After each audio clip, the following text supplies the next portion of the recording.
Good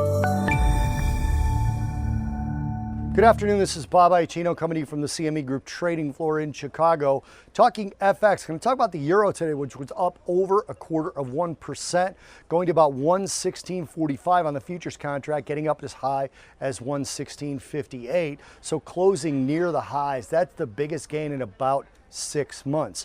This is the largest single up move for the euro since the week of February 12th, so really toward the beginning of the year, and that was when the euro was falling from its highs. Now we're moving back up. We're not anywhere near that. That was well into the 124 handle. Again, as I mentioned, we're about 116, so we're a ways away from that, but it still was a very strong day in the euro and the strongest day we've seen in quite some time. It was a good data week for the EU.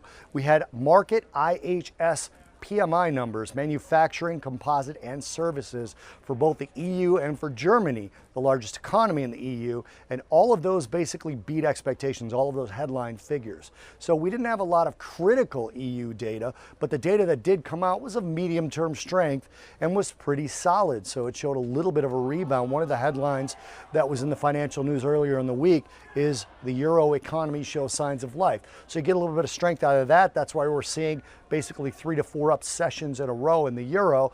And then, of course, today's dollar weakness, that's the biggest pair in the cash markets, euro US dollar, by volume. So the dollar weakness helped add to the euro strength by default.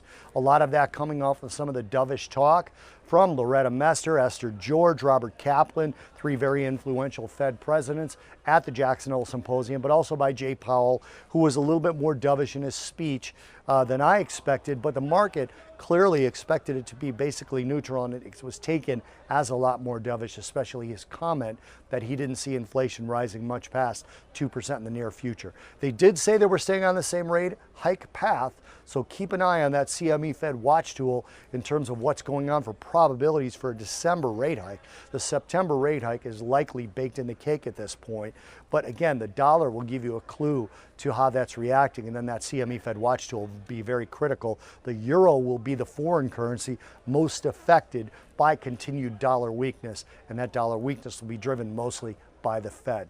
This is Bob Iaccino talking FX markets from the CME Group trading floor in Chicago.